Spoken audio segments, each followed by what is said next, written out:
En ce qui concerne les œuvres de la foi que nous verrons ce matin dans l'épître de Jacques au chapitre 2, versets 14 à 24, et dans Romains au chapitre 4, versets 3 à 6, je vous poserai la question, êtes-vous de Paul ou êtes-vous de Jacques? Vous allez me dire, mais de quoi? Eh bien, nous allons lire ensemble, comme ça vous allez pouvoir répondre à cette question. Dans Jacques au chapitre 2, à partir du verset 14, Jacques nous parle des œuvres de la foi. Je lis à partir du verset 14, et rappelez-vous, retenez ma question. Vous êtes de Paul, vous êtes de Jacques? Je veux une réponse. Jacques chapitre 2, verset 14. Mes frères, que sert-il à quelqu'un de dire qu'il a la foi s'il n'a pas les œuvres? La foi peut-elle le sauver? Si un frère ou une sœur sont nus et manquent de nourriture de chaque jour, et que l'un d'entre vous leur dise « Allez en paix, chauffez-vous et vous rassasiez », et que vous ne leur donniez pas ce qui est nécessaire au corps, à quoi cela sert-il? Il en est ainsi de la foi. Si elle n'a pas les œuvres, elle est morte en elle-même. Mais quelqu'un dira « Toi, tu as la foi, et moi j'ai les œuvres. Montre-moi ta foi selon les œuvres, et moi je te montrerai la foi par mes œuvres. Tu crois qu'il y a un seul Dieu? Tu fais bien. Les démons le croient aussi et ils tremblent. Veux-tu savoir, ô homme vain, que la foi sans les œuvres est inutile? Abraham, notre père, ne fut-il pas justifié par les œuvres lorsqu'il offrit son fils Isaac sur l'autel? Première démonstration, Jacques semble vraiment insister fortement sur les œuvres. Et que c'est, semble-t-il, d'après lui, d'après ce qu'il dit, que Abraham fut justifié parce qu'il a fait l'œuvre de vouloir sacrifier Isaac. Maintenant, allons voir Paul dans Romains, au chapitre 4, verset 3. Romains, chapitre 4, verset 3. Je lirai jusqu'au verset 6. C'est Paul qui parle. Hein. Que dirons-nous donc? Il parle du même Abraham. Que dirons-nous donc qu'Abraham, notre père, a obtenu selon la chair? Si Abraham a été justifié par les œuvres, il a sujet de se glorifier, mais non devant Dieu. Car que dit l'Écriture? Abraham crut à Dieu, et cela lui fut imputé à justice. Or, à celui qui fait une œuvre, le salaire est imputé non comme une grâce, mais comme une chose due. Et à celui qui ne fait point d'œuvre, mais qui croit en celui qui justifie l'impie, sa foi lui est imputée à justice. Il semble qu'il y ait un désaccord entre ces deux hommes de Dieu. L'un semble aller dans le sens des œuvres, l'autre semble aller dans le sens de la foi. Alors, assistons-nous à un combat, les œuvres versus la foi? Assistons-nous à cela? Je ne sais pas. Êtes-vous de Paul? Êtes-vous de Jacques? Est-ce que vous dites, moi je suis sauvé? Les œuvres, c'est pas ça qui va me sauver. Ça, c'est pour les pharisiens, les judaïsants. Ou alors vous dites, ah ben, je peux avoir la foi, si je n'ai pas d'œuvre, ça ne sert à rien. Suffit-il de croire? Suffit-il de faire? Faut-il faire les deux? Encore une fois, il y a une tension dans ce que nous voyons dans la parole. Vous trouvez qu'ils se contredisent et ça peut être dur, ça peut être perturbant. Parce que quelqu'un va s'engouffrer dans un sens et quelqu'un va s'engouffrer dans l'autre sens. Et vous aurez les pros pour les œuvres et les pros pour la foi. Et ça fera encore un combat. Comme le salut, on peut le perdre, le salut, on ne peut pas le perdre. Comme la sanctification immédiate ou la sanctification progressive. Vous voyez, toutes ces tensions de la parole de Dieu. Comment régler ça? Comment faire? Alors, pas de panique. Pas de panique. On va voir ensemble de quoi tirer de leur point de vue des choses qui nous sont vraiment utiles. Nous allons prendre leur point de vue et voir ensemble, trouver dans leur point de vue, eh bien, qu'il n'y a vraiment pas de quoi paniquer. Et que la façon dont ils voient les choses chacun, ça va nous donner d'être nourris solidement de la parole de Dieu et d'être en sécurité. D'avoir une position équilibrée avec la parole de Dieu. Et ça, c'est important. Nous l'avons vu. Ça va nous donner la possibilité, la capacité, le privilège d'appartenir au cercle très fermé des croyants équilibrés. C'est un privilège. J'appartiens au cercle restreint des croyants équilibrés. Je ne suis pas un excité, je ne suis pas un terroriste, je ne suis pas plus comme ça ou plus comme ça.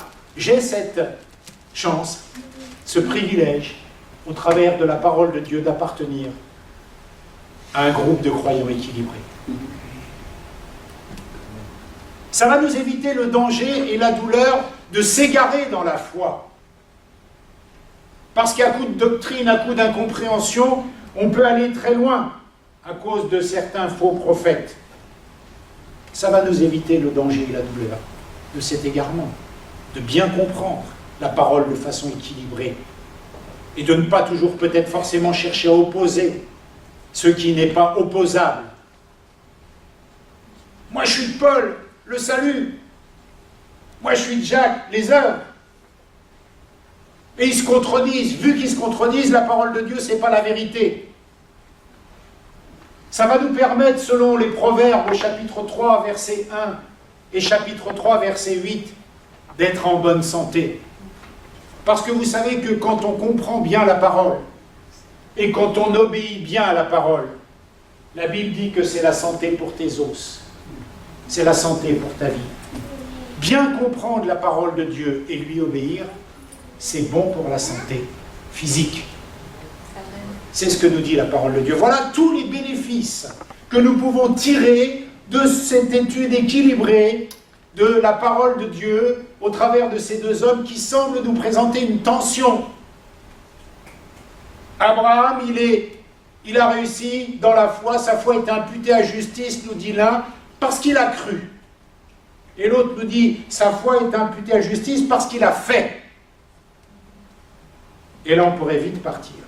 Alors ensemble, ce matin, nous allons voir, voici 5 choses que nous devons absolument connaître et maîtriser sur la foi et les œuvres. Il y en a plus, mais nous allons en voir 5 ce matin. Et la première des choses que je vous invite à voir ce matin, eh bien, c'est Paul qui va nous donner la première clé. Et Paul commence avec Éphésiens, si tu peux l'afficher, au chapitre 2, verset 9, parce que là, Paul nous donne une précision capitale. Paul dit, ce n'est point par les œuvres afin que personne ne se glorifie. Si tu peux continuer peut-être un petit peu, je ne sais pas, je ne t'ai pas prévenu, donc forcément c'est de ma faute. Car nous sommes, merci, car nous sommes son ouvrage, ayant été créé en Jésus-Christ pour de bonnes œuvres. Donc là, Paul, il est OK, hein, il parle des œuvres. Pour de bonnes œuvres que Dieu a préparées d'avance afin que nous les pratiquions. Et là, il y a un secret. Là, il y a des choses qui sont très importantes. C'est les bonnes œuvres préparées d'avance pour que nous les pratiquions. Et le premier indice, c'est Paul qui nous le donne. Qu'est-ce qu'il veut dire par là? Qu'est-ce qu'il veut dire par là? Eh bien, il veut tout simplement nous dire que Jésus-Christ est le filtre. C'est de Jésus-Christ que sortira le jus des bonnes œuvres. On va expliquer cela. Il dit d'abord que nous sommes l'œuvre de Dieu, l'ouvrage de Dieu. Là, il y a une connotation, nous sommes l'œuvre d'art de Dieu. Et vous voyez un petit peu avant, c'est le même mot, c'est œuvre et œuvre. Il dit ce n'est pas par les œuvres, et après il dit que nous avons été sauvés pour pratiquer de bonnes œuvres. C'est le même mot. Sauf que l'œuvre avant le salut et l'œuvre après le salut, c'est pas la même. Parce qu'elle est en Jésus-Christ, filtrée par Jésus-Christ. C'est plus la même œuvre. Le jus spirituel est sorti de cette œuvre pour que ça change. C'est le même mot, mais dans le deuxième cas d'Éphésiens chapitre 9, versets 9 à 10, c'est le même mot œuvre, mais sauf que vous verrez, il y en a un qui est disposé, de la remis, merci, car nous sommes son ouvrage, ayant été créés en Jésus-Christ pour de bonnes œuvres, que Dieu a préparé à l'avance, afin que nous les pratiquions un peu avant. Il est parlé d'œuvres aussi. Merci. Ce n'est point par les œuvres, afin que personne ne se glorifie. C'est le même mot, la même racine, le même grec, etc. Sauf qu'il y a les œuvres avant Et il y a les œuvres qui sont en Jésus-Christ pour que nous les pratiquions. Donc, autrement dit, Jésus devient le filtre des œuvres que nous allons faire. C'est le même sens. Mais l'œuvre devient la conséquence plutôt qu'un but.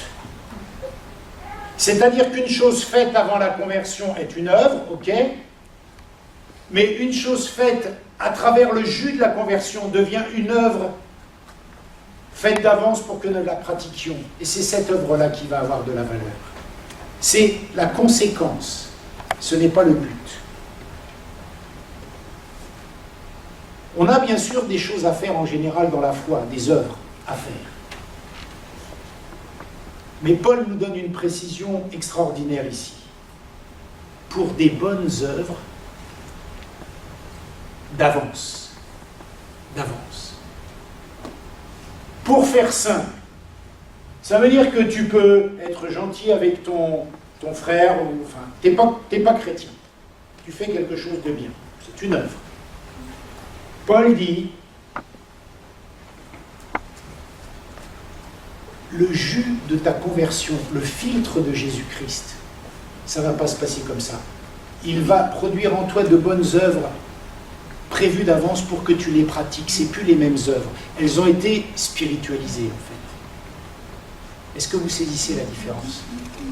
Ce qui veut dire que tu ne vas pas être appelé à faire toutes les bonnes œuvres, il va y avoir des œuvres pour toi, précises pour ta vie à toi.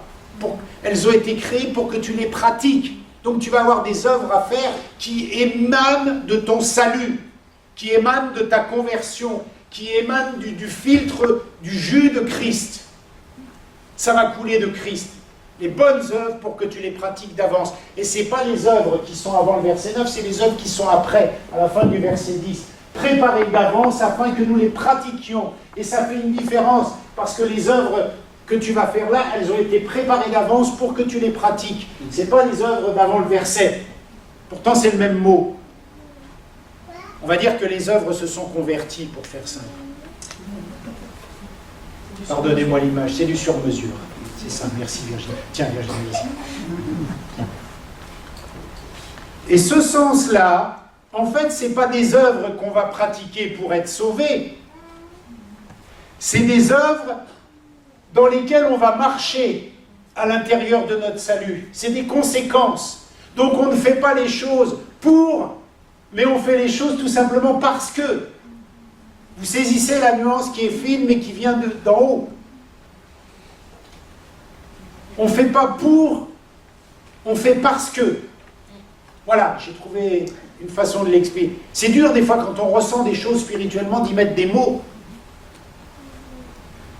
Et les œuvres, c'est ça, par des bonnes œuvres pour que nous les pratiquions d'avance. C'est pas n'importe quelle œuvre, c'est des œuvres qui sont en Jésus-Christ. Tout le monde ne fera pas les mêmes œuvres, et ça n'exclut pas les œuvres générales de la parole de Dieu qui sont à l'obéissance de la foi, on est d'accord. Tout le monde doit être gentil avec son frère ou sa sœur, ça c'est une conséquence de ta foi, c'est une œuvre. Mais c'est pas de ça dont Paul parle. Mais Paul définit les œuvres ici. Il dit des bonnes œuvres pour que tu les pratiques d'avance. Tout le monde va suivre le schéma foi, salut, bonnes œuvres et récompense. Ça, c'est sûr.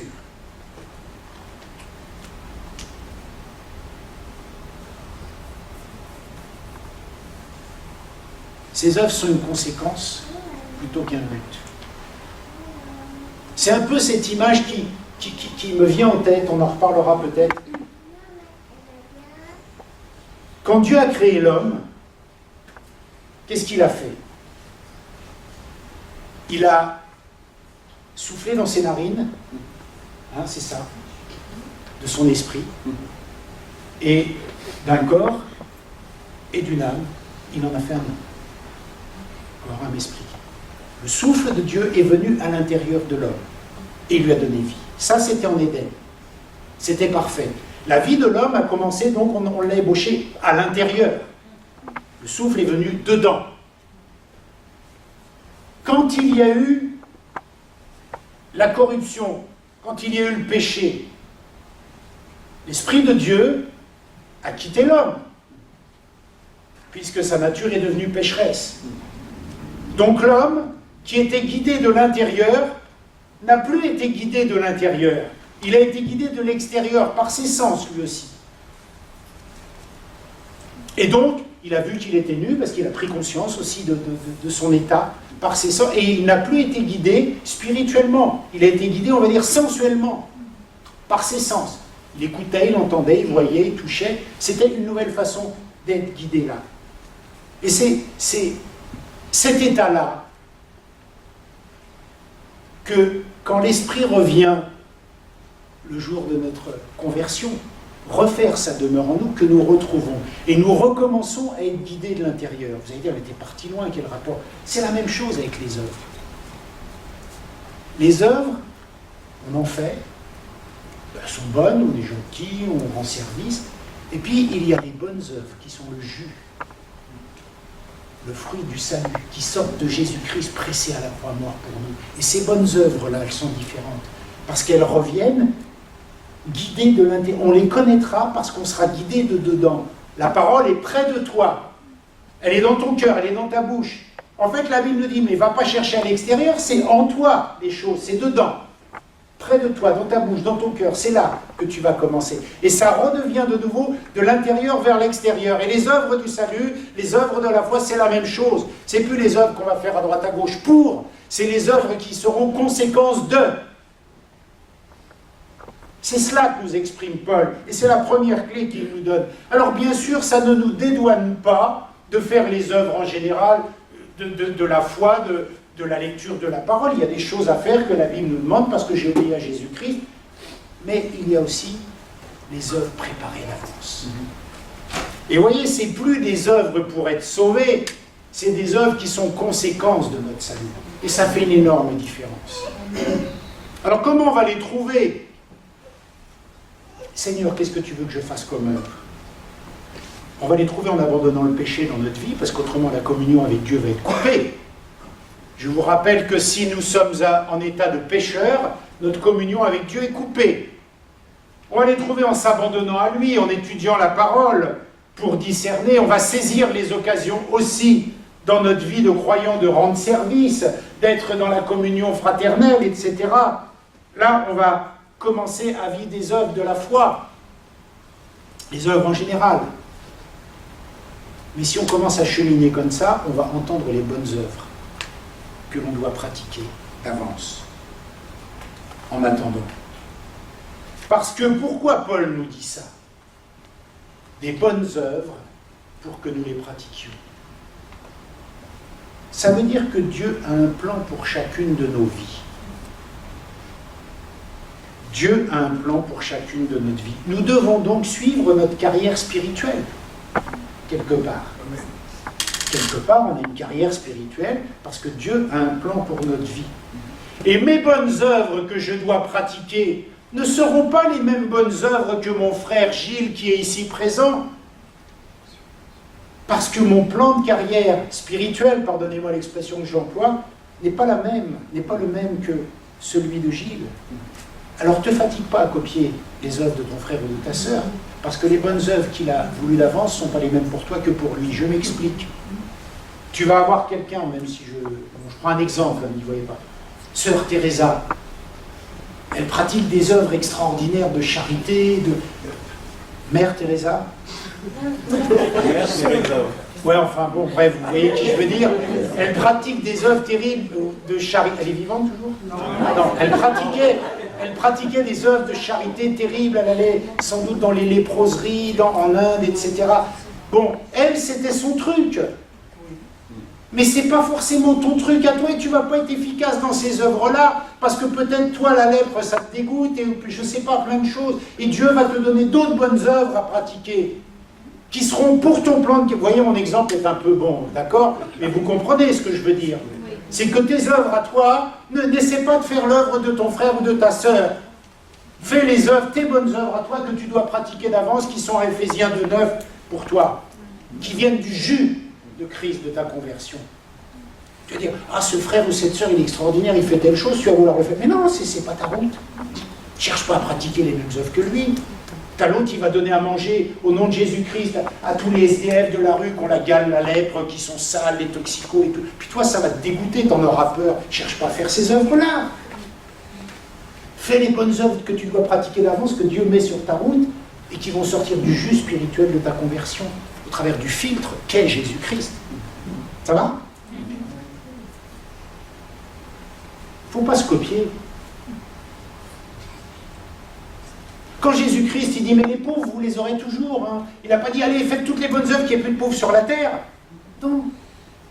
Il a dit, les pauvres, vous les aurez toujours. Et ton œuvre à toi, c'est pas de supprimer tous les pauvres de la terre. Par contre, si toi, je t'envoie envers les pauvres, vas-y. Ça sera les bonnes œuvres que tu dois pratiquer d'avance, enfin, qui ont été créées d'avance pour que tu les pratiques. Mais tout le monde n'aura pas ce chemin-là. Par contre, tout le monde, au sens général, doit être gentil avec son frère, doit être gentil avec sa sœur, doit s'exercer à rendre service, doit s'exercer à plein de trucs, à pas critiquer, vous voyez, toutes les... Ça, c'est des œuvres générales, ok, mais ça, il n'y a pas de souci. Quand on lit la parole, on comprend bien ce qu'on doit faire ou pas faire. Et forcément, ça nécessite des choses. Donc là, Paul nous donne une des raisons majeures pour lui de ce que sont les œuvres. Et ça, c'est clairement dit par l'apôtre Paul, ça, c'est pas ce qui va te sauver, c'est ce qui vient parce que tu as été sauvé. D'accord?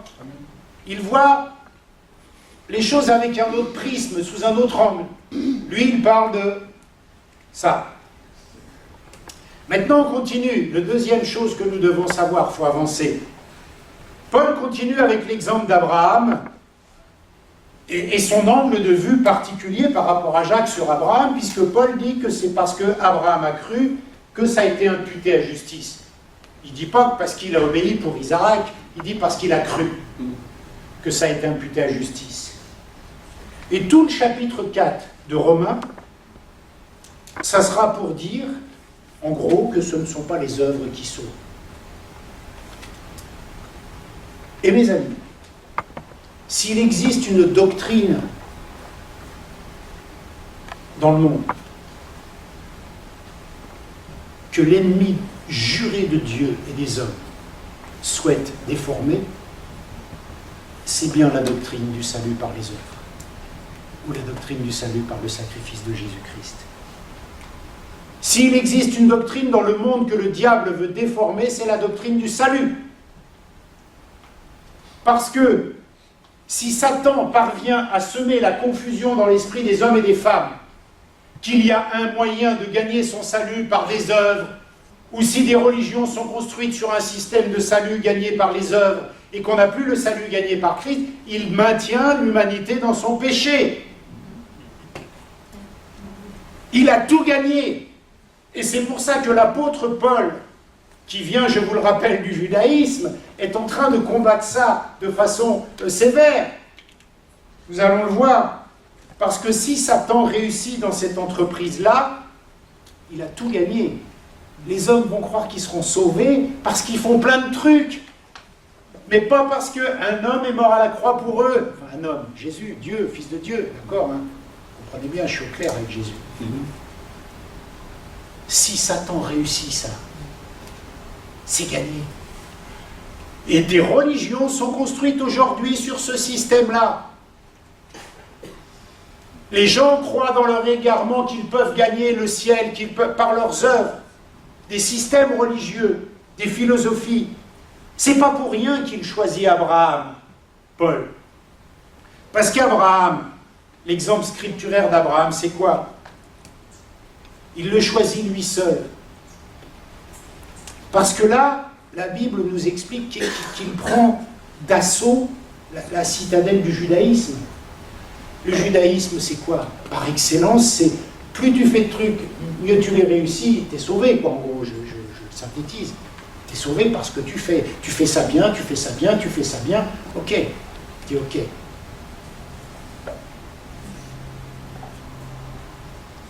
Il est en train de détruire le fondement des rabbins qui disent que l'homme devient juste, hein, que l'homme est sauvé en gardant les commandements de la loi. C'est pas pour rien qu'il a pris Abraham. Et c'est pas pour rien qu'il ne mentionne même pas le rapport avec Isaac là.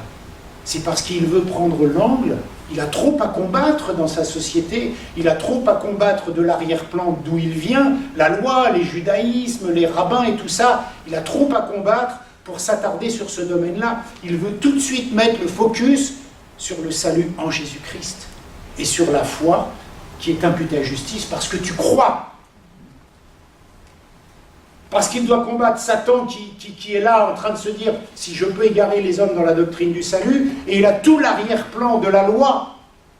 Parce que la loi, c'est croire qu'on va voir Dieu parce qu'on fait, en résumé. Il a tout cet arrière-plan-là à combattre. Donc Paul est concentré sur la foi imputée à justice, parce qu'Abraham a cru. Il n'a pas pris n'importe qui, il a pris le père des croyants pour les Juifs, Abraham. C'est volontaire. Il détruit totalement ici l'enseignement religieux des rabbins. Et cette même tentation que Paul combat, elle peut être valable chez nous, même aujourd'hui. On a plein de gens qui peuvent persister dans leur tête de croire que c'est les choses qu'ils vont faire qui va les rapprocher de Dieu, qui va les sauver. Et même ce que tu fais peut devenir une idole, au point que ça remplace le salut, et que dans ta tête ça soit confus. Tu te dis, je vais à l'église, je suis sauvé, c'est une œuvre que je fais. Mais tu n'es pas sauvé parce que tu viens à l'église. Tu es sauvé parce que Jésus-Christ est mort à la croix de Golgotha pour le pardon de tes péchés. Amen. Et que si tu crois ça, tes péchés sont pardonnés et que tu as la vie éternelle. Amen. Tu viens à l'église parce que c'est une conséquence, c'est le jus de ton salut que tu as cru par la foi. C'est juste une conséquence. Et on a des fois tendance à mettre la conséquence en avant. Des fois on peut se dire mes œuvres sont suffisantes, mon salut est accepté, est accordé, je fais ça, je donne ma dîme, je vais à l'église, c'est bon, le pasteur, je lui dis bonjour, je le salue. T'as vu ce que je donne comme dîme? Oh, s'il te plaît. T'as vu comment je suis gentil avec lui qui sent mauvais, qui a un sale caractère? Je suis sauvé. Non, t'es pas sauvé pour ça.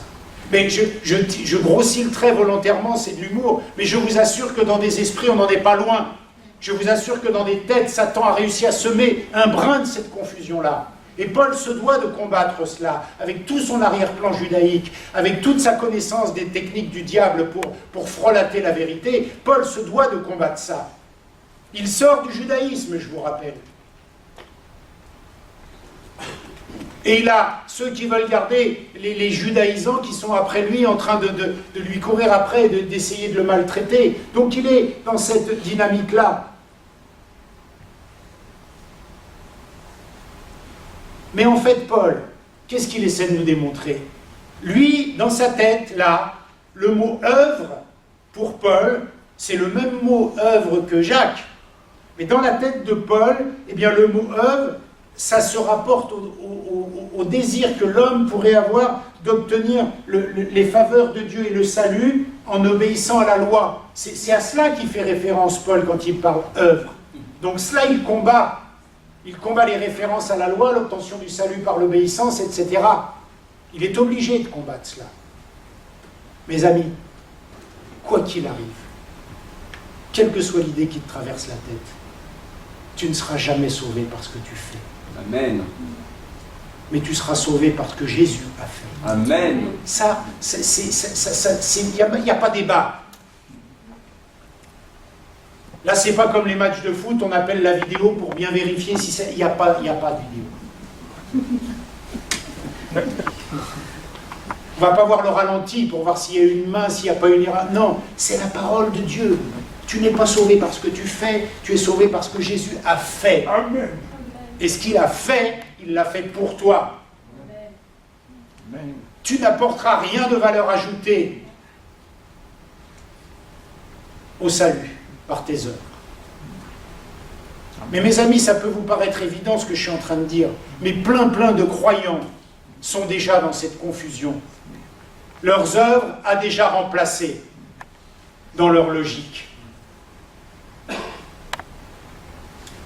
Et Paul ne veut pas de ça. C'est pour ça qu'il insiste Et ces deux choses-là que nous avons vues de Paul, la première et la deuxième que nous venons de voir maintenant, sont capitales pour notre compréhension, sont capitales pour que nous soyons des croyants équilibrés, des croyants qui tiennent la route. Je vous ai dit tout à l'heure d'appartenir au cercle des croyants privilégiés qui connaissent la parole avec équilibre.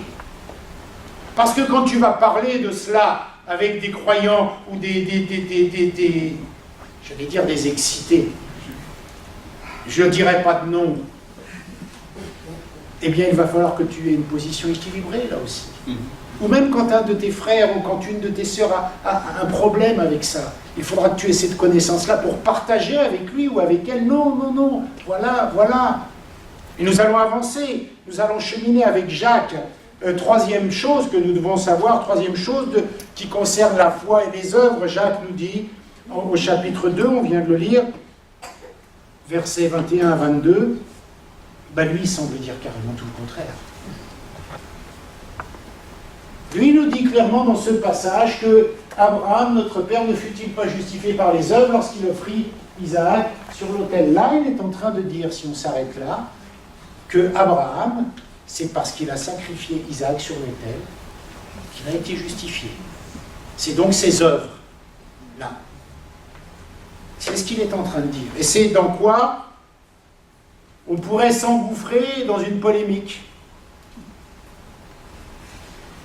Mais Jacques, dans ce qu'il va nous dire au chapitre 2, il parle de l'obéissance au commandement de la foi. Il parle de ce que la foi demande. Tu as cru donc.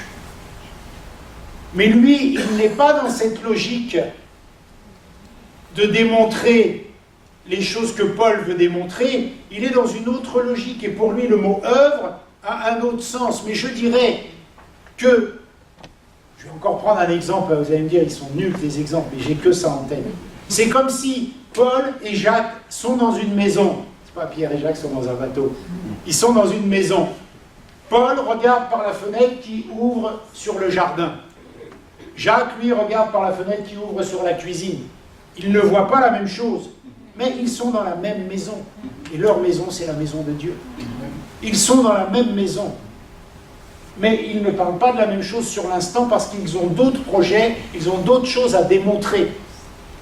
C'est une autre démonstration. Et là, Jacques veut nous démontrer que ça devient stérile et futile d'avoir la foi s'il n'y a pas de jus qui coule de ça. Si tu te contentes juste de dire « j'ai la foi », terminus, tout le monde descend, Jacques va tout démonter.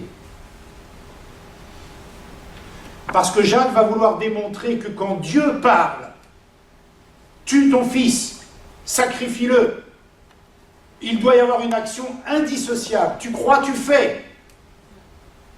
C'est indissociable. C'est cette démonstration-là. Il parle de l'injonction, des injonctions révélées de Dieu. Quand Dieu te dit quelque chose, tu as la foi, tu fais. Mais tu as d'abord la foi pour faire. Est-ce que vous saisissez? Et Jacques va mettre en évidence trois choses à savoir sur la foi et les œuvres qu'il justifie. D'abord, Jacques va nous parler d'un exemple dans la démonstration du chapitre 2. Il va nous parler d'un exemple assez facile à comprendre. Il va prendre cet exemple-là qui va servir de support à sa démonstration par rapport aux pauvres, par rapport à la charité. Il dit, si tu vois ton frère ou ta soeur qui est nu, qui n'a pas mangé, tu lui dis, je vais prier pour toi. En gros, je résume, ça n'a pas de sens. Parce que si tu as le jus de Jésus-Christ, tu as l'amour de Jésus-Christ, et l'amour de Jésus-Christ que tu as reçu parce que tu as cru dans son sacrifice à la croix, eh bien ce sacrifice à la croix produit du jus qui va te faire faire des œuvres conséquentes de ce que tu as reçu. Excuse-moi. Si tu peux faire. Dieu ne te demande jamais des choses que tu ne peux pas faire, donc que tu peux faire. Dieu ne va pas te dire, va traverser la mer Rouge à pied, s'il ne va pas te donner la capacité de le faire. Parce que là, il te mettrait dans un problème insurmontable pour toi, et tu t'en fous. Moi, je suis partisan de croire que Dieu, quand il nous demande quelque chose, une injonction particulière, il nous donne la capacité de le faire. Autrement, il ne demande pas. Après, c'est juste le diable qui te biaise pour que tu tombes fou et que tu fasses des choses qui ne sont pas celles d'Éphésiens chapitre 2 verset 9 qu'on a vu, des bonnes œuvres préparées d'avance. Et là, tu cherches à faire ce que tu n'as pas à faire. Et là, évidemment, tu es dérouté. Tu n'es pas dans ton chemin. Tu n'es pas dans ta carrière spirituelle. C'est important. Alors, il met en évidence les œuvres de charité. Et la foi, bien sûr, doit produire des œuvres de charité. Mais basiques. Mais il se sert de cet exemple-là pour dire que la foi, de toute façon, parce que tu es au jus de l'amour de Dieu, doit avoir une conséquence avec les autres. Dans l'aide que tu peux leur procurer, dans la charité, l'amour. Parce que c'est la charnière, c'est le point central de la venue de Christ sur la terre. Il est venu par amour. Donc il sort du jus d'amour, il sort de son filtre, du filtre qu'il y a à la croix, il sort de l'amour. Et donc la conséquence de ça, tu dois aider les gens, tes frères et sœurs dans la foi. Mais vous voyez que si ces œuvres ne sont pas filtrées par la croix, il peut y avoir des grands humanistes sur la terre et des gens qui passent leur vie à aider les gens, mais qui ne croient pas en Jésus-Christ. Vous croyez qu'ils seront sauvés? Pourtant, ils auront fait des bonnes œuvres merveilleuses. Elles n'auront pas le jus de la croix. Pardonnez-moi l'expression, hein, le jus, le sang. Des gens vont dire, mais j'ai pas besoin de Dieu, moi je fais plein de bonnes choses, regardez, je donne à manger aux chiens, aux chats, à mes voisins, je donne des sous pour le cancer, je paye pour les restos du cœur, j'abrite des SD. Ouais, d'accord, mais Jésus, oh, on parle pas de Dieu. Ben, t'es pas sauvé. Parce que t'es pas sauvé par tes œuvres. T'es sauvé par ta foi en Jésus-Christ. Et comme tu as la foi en Jésus-Christ, tu vas avoir des œuvres qui vont en découler. Oui, il y a une énorme différence. Il y a une énorme différence. Jacques va nous parler des œuvres. Vous lirez dans Jacques chapitre 2 à partir du verset 14 que l'on a lu. Il va nous parler des œuvres par rapport à la parole de Dieu, aux promesses, et il prend l'exemple de Rahab, la prostituée. Vous voyez? Et là, ils vont un peu se rejoindre avec Paul d'ailleurs. En fait, selon Josué, au chapitre 2, versets 1 à 12, bon, on ne va pas tout le lire, mais je vous donne la référence. En fait, elle confesse que Dieu est Seigneur, Seigneur de la terre. Elle confesse sa foi en Dieu. Et cette foi-là est imputée à justice. Vous lirez la démonstration, Josué, chapitre 2, versets 1 à 12. Elle le confesse comme Dieu de la terre. Et la justice qui lui est imputée sur la base de sa foi, sur la base de cette confession, va produire un jus, va produire quelque chose qui va faire qu'elle va avoir une action conséquente de la confession de foi qu'elle a eue. Donc là, elle rejoint un peu Abraham. Elle croit d'abord que Dieu est le Dieu de la terre, que le Dieu des Hébreux, c'est le vrai Dieu. Et en conséquence de quoi, elle produit une action qui va avec cette croyance-là et qui l'amènera à abriter les espions.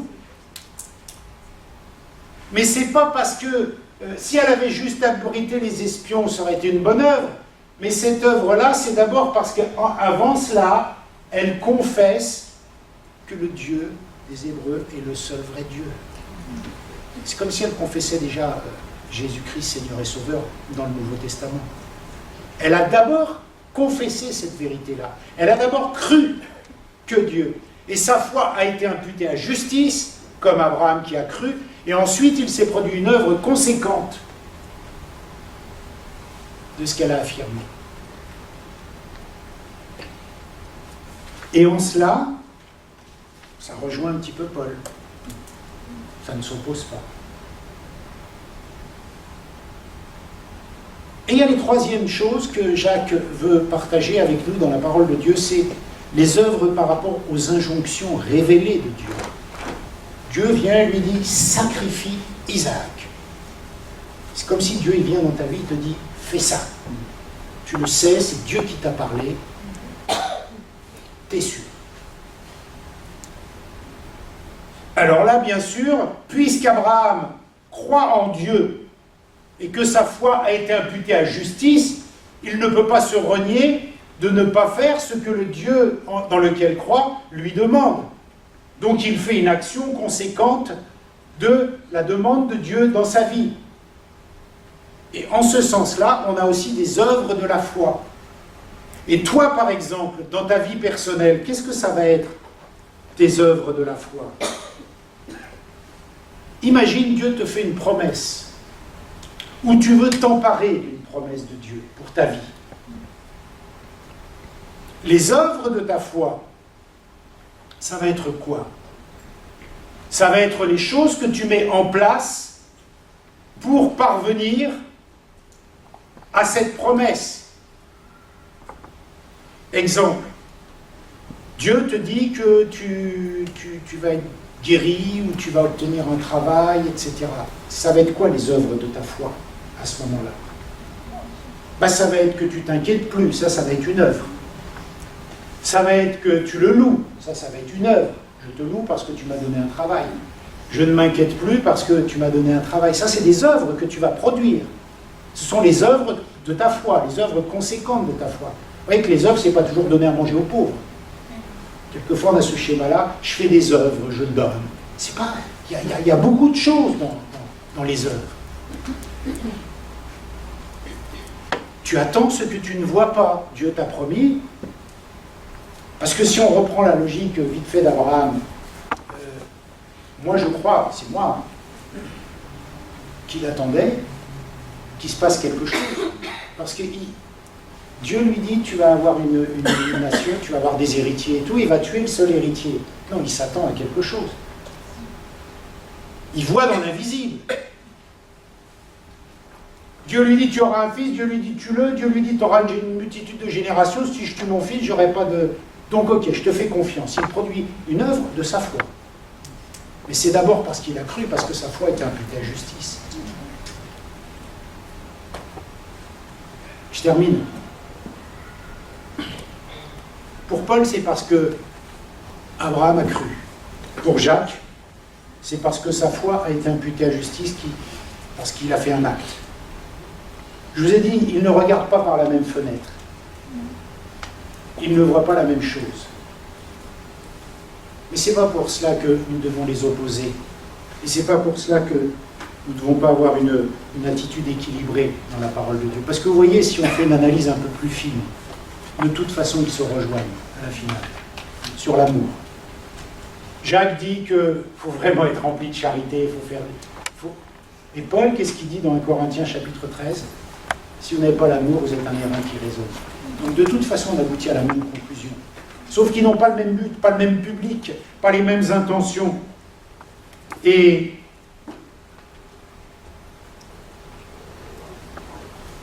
ça ne sert à rien de rentrer dans des politiques, je dirais, pour opposer.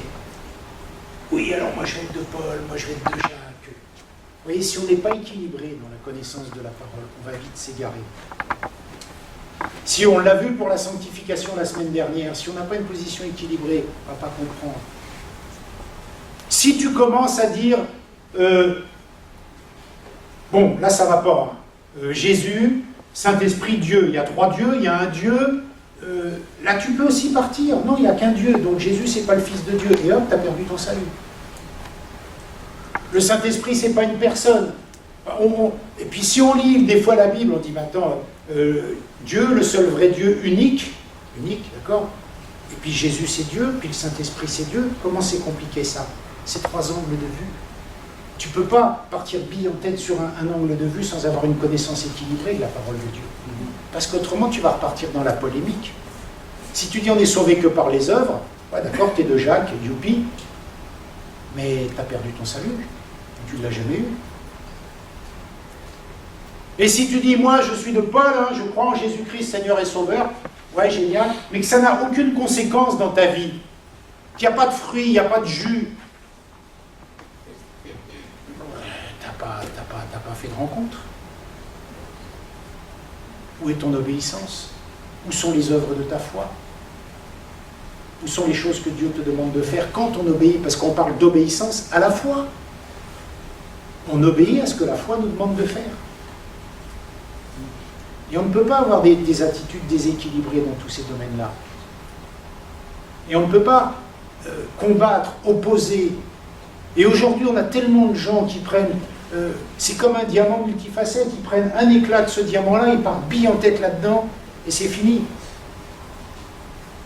Moi, j'ai accepté Jésus-Christ comme Seigneur et Sauveur, c'est bon, quoi. Je ne vais pas non plus changer. Je ne vais pas non plus aller à l'église tous les dimanches. Je ne vais pas non plus lire ma Bible ou prier tous les jours. C'est bon, je l'ai accepté, quoi. Je suis sauvé. Mais vous rigolez, mais c'est déjà des raisonnements qu'on voit. Pas ici, hein. Mais quand on voit que des gens pleurent pour venir une fois par semaine dans une église. S'il te plaît. C'est bon, quoi, j'ai déjà cru. Je peux en rajouter.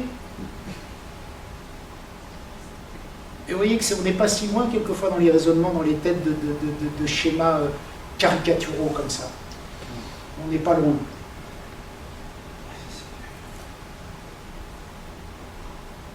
On sera toujours sauvé que parce que Jésus-Christ est mort à la croix de Golgotha pour le pardon de nos péchés. C'est la seule chose qui sauve l'humanité, qui sauve les hommes. On ne peut pas opposer la foi et les œuvres. On ne peut pas les opposer.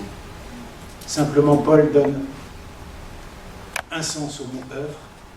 Jacques prend le mot œuvre, le même mot, de la même origine, dans un autre sens, parce qu'il a un autre but dans sa démonstration. Mais ces deux hommes de Dieu qui nous enseignent la parole de Dieu. Et si on comprend ce qu'ils veulent nous dire, eh bien on est solide, on est stable, on est équilibré, on est nourri, on est en bonne santé. Et on a des œuvres qui sont conséquences de notre foi. Et notre foi est imputée à justice. Et en ce sens-là, ils ont raison tous les deux. Le salut sans les œuvres, ou les œuvres sans le salut. Voilà, c'est ensemble. C'est comme Père, Fils, Saint-Esprit, on ne dissocie pas. C'est ensemble. C'est ça l'équilibre. Et aujourd'hui, on veut prendre des biais. On doit être des croyants équilibrés. On doit se plonger dans la parole de Dieu. Plus les temps avancent, plus la parole de Dieu, la compréhension de l'équilibre est menacée. Plus on voudra des prédications de micro-ondes rapides, qui ne prennent qu'un pan de ma vie, qui n'éclairent qu'une facette.